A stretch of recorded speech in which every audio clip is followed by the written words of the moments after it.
Hey there, Dr. Dallas Bragg here, recovery coach for gay men who want to break free from the addictive patterns of crystal meth and live their best and highest life. Today we are talking about the 5 key attitudinal concepts for transforming your crystal meth recovery or TINA recovery.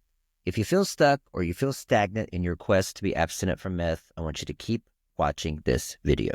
On this channel, you're going to find lots of resources to help you break free from TINA and attain your best and highest life. Also, don't forget to look for my podcast called The Aftermath here on this channel as well. I drop a long-form video like this every Saturday, so please turn on the notification bell so you don't miss any of my videos. By the way, if you're interested in my one-on-one coaching program, it's called Recovery Alchemy. The link to apply is in the show notes. I accept about 2 clients each month. Through weekly one-on-one sessions, weekly group sessions, and daily accountability, your life could look much differently than it does now in only 6 months. All right, so as I usually do, story time.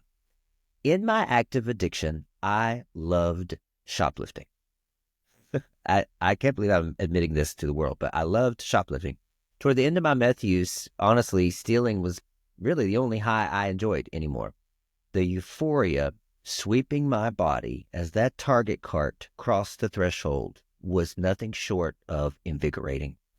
That adrenaline rush from getting out of that store with a pile of goods tided me over until I could get actual meth, right? Till I could score. And the only way to score, because I didn't have a job, I didn't have any money, was to sell or trade the merchandise in my cart. I would literally, as I stole it, send a picture out to the car to my little cohort. He would immediately post a picture onto Facebook Marketplace. One way we got our money every day. I will be honest, though, those days were my absolute favorite of the meth experience. You would think it'd be the hot sex, right? Well, it wasn't. The adventure and the risk were so exciting to me. I felt like I was living like a cowboy. And I was constantly chasing higher highs. The user buddies I hung out with liked to even challenge me to steal higher priced items, higher risky items, or from more difficult establishments than Target or Walmart, who really just want you to steal.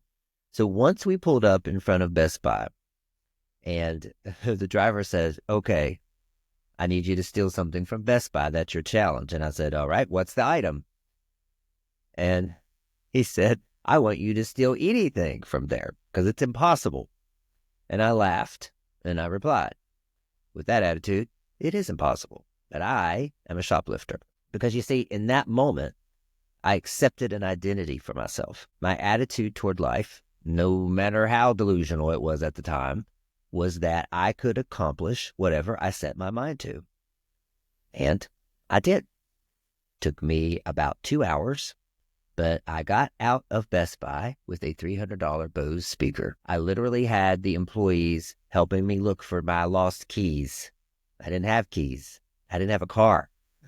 While I hid the speaker under my jacket, acting very upset and scared. What a production, right? But somewhere in the chaos, I was able to slip out the door. So please understand, I am not bragging about this. I'm not trying to tell some war story to make myself feel better. I'm telling this story as an illustration of recovery success, if you can believe that, because attitude is everything.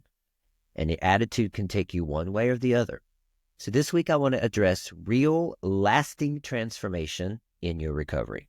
Not just being someone who quit using meth, but the bridge between quitting and transformation is actually attitude. So here are 5 key attitudinal concepts of recovery transformation. Number 1, understanding what attitude really means. Some people get labeled as having a good attitude if they come across as positive, right? Upbeat, happy. And I don't know about you, but I've met some seemingly really happy people with shit attitudes about life. Attitude is a way of being, a way of showing up in the world, how you react to life. It's your default settings, like a phone. Think about your first response to life experiences. What is your default? For example, you spill a glass of water at the dinner table, right? Do you immediately start screaming profanities and become irrationally upset and stew on it through the rest of the meal? as an example? If so, what does that say about your attitude? To me, it says life is one disaster after another, and I'm a fuck up. And if that's your attitude, then it's going to show up all across all spectrums of your life. You're going to see that living out everywhere else. If you want to assess your own attitude, examine the automatic ways you respond to challenges in your life, relationships, and daily life. These reactions aren't just random. They're part of your current attitude toward life, toward pleasure, toward connection, to yourself. For example, you might have an attitude that says, I can only have great sex when I'm high on crystal meth, or I can't handle social situations without crystal. These are not facts. They're attitudes. They're beliefs that have developed over time. And if you've developed them over time, you can change them over time, right? All right, number 2, why change happens at a deeper level. Many of us start our recovery journey thinking change is all about willpower. Just being strong enough to say no when the temptation hits. And that means we might be white-knuckling it, as they say, through a few days or even a few weeks of sobriety, of abstinence this way. But eventually, willpower alone burns out because there's only so much of it. We're only working at the surface level when we're just basing our recovery on willpower. Real lasting change happens when we shift something very much deeper. Our fundamental way of seeing ourselves and our relationship with pleasure, with connection, and with coping with our emotions. Think about learning how to swim. At first, you might thrash around, right? You're using all your strength to stay afloat. And it's like pure willpower in recovery. You're thrashing around, using all your strength to stay afloat. Actual swimming happens when you learn to work with the water, when you understand how the body floats, when you develop a new relationship with the water itself. Think about that for a minute. You're not fighting anymore. You're learning a new way of being. Recovery works the same way. Instead of just gritting your teeth through the cravings, real transformation happens when you begin to see your relationship with crystal and with sex in a new light. This might mean understanding that what you're really seeking isn't the high itself, but perhaps the feeling of being present in your body, deeply connected to another person, free from anxiety, from sex, free from self-judgment. When you can see this clearly, you can start finding new ways to meet those same deeper needs. If you're ready for this kind of transformation, I am accepting applications for my one-on-one coaching program, Recovery Alchemy. It's for gay men who want to break free from crystal meth use. If you're ready to do the work, you can apply using the link in the show notes. All right, number 3, the surprise of transformation. So many men come to me lamenting to me that they just want to know what's blocking them from staying abstinent from meth. What is my block? What is wrong with me? And here's what I've learned. The block is in the question. In other words, the more energy you invest in trying to figure out the answer, the longer you delay the answer. The question of what's blocking you is what's blocking you. The most powerful changes often come in the most unexpected ways when you're not looking. Like they say, when you find the love of your life when you're not looking, this is the same principle. You might think you need to figure everything out first. I need to know exactly what my problem is. But sometimes the best thing you can do is stay open to new possibilities. It's like when you're stuck on a problem and the answer comes to you in the shower, right? When you've stopped trying so hard to find it. This happens a lot in science when they're trying to, in the lab, they're trying to figure out what the answer is, and it comes to them when they go for a walk, something like that. The most surprising breakthroughs often come from the unexpected places. These moments of clarity often appear when you're not actively searching for them, when you find peace in the moment. It's like finding your keys when you stop looking, right? The other day, I was looking for my glasses for 10 minutes. They were on my head. These are they're the aha moments that you can't be forced, but they emerge naturally when you stay open to finding new ways of seeing your life and when you find ways to be peaceful in the moment.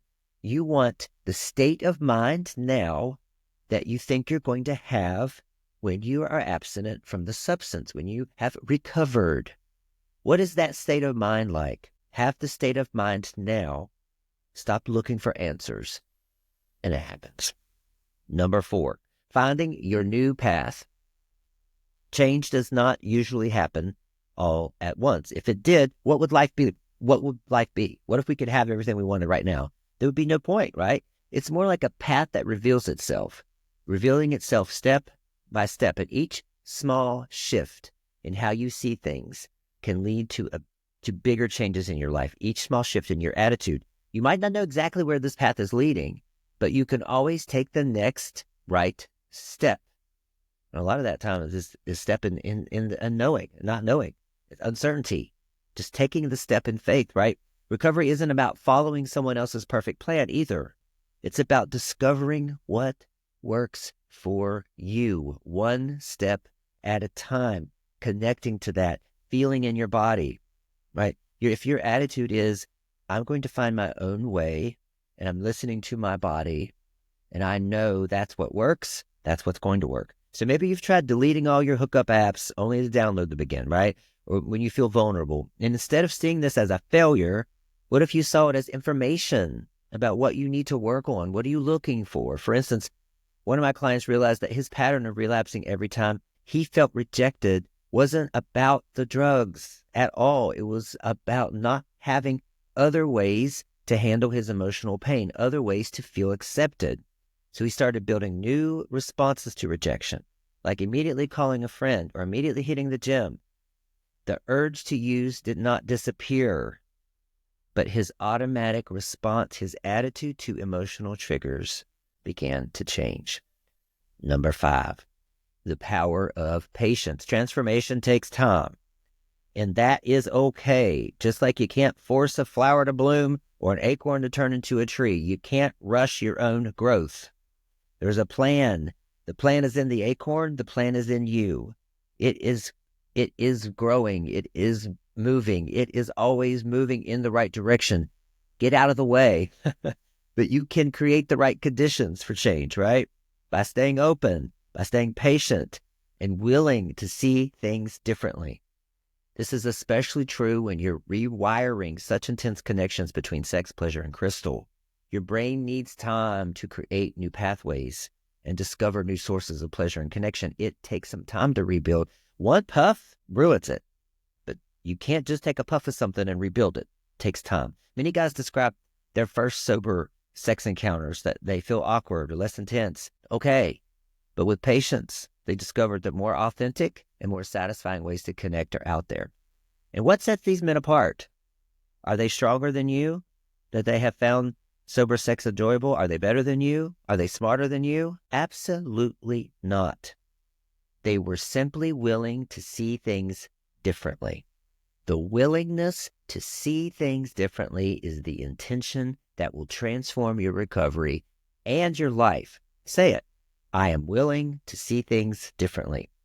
That is the only prayer and the only mantra you're ever going to need. That is the cheat code for turning away from crystal meth. It's the understanding that your mind is the cause and your environment is the effect. And what does that mean? The change you want to see in your life begins with changing your attitude. Then everything else falls into place. So many of you are waiting for your outside circumstances to change, and then you think your attitude, your outlook, your peace happens. That is not how it works. So what can you do right now, to adjust your attitude? How can you see things differently? Whatever you're looking at that causes anxiety, whatever you're looking at that causes any other negative emotions, sit with it. How can I see this differently? Write it down in a journal, say it in a prayer, say it in a meditation, say it out loud, whatever it takes. How can I see this differently? And watch your attitude shift as you do see the situation differently. The situation doesn't change, just like relapse, right? The relapse experience doesn't change. The way you see it does. And that is what will set you free. Abstinence from meth can begin today, right now. How can I see this differently? How can I shift my attitude? What is my attitude like? What are my default reactions like? How am I responding to the world? Those are the questions. You can go to rehab for 6 months. You can go to therapy for 6 years. Ask those questions. That is what will set you free. All right, guys. I love you all. I'll see you next week.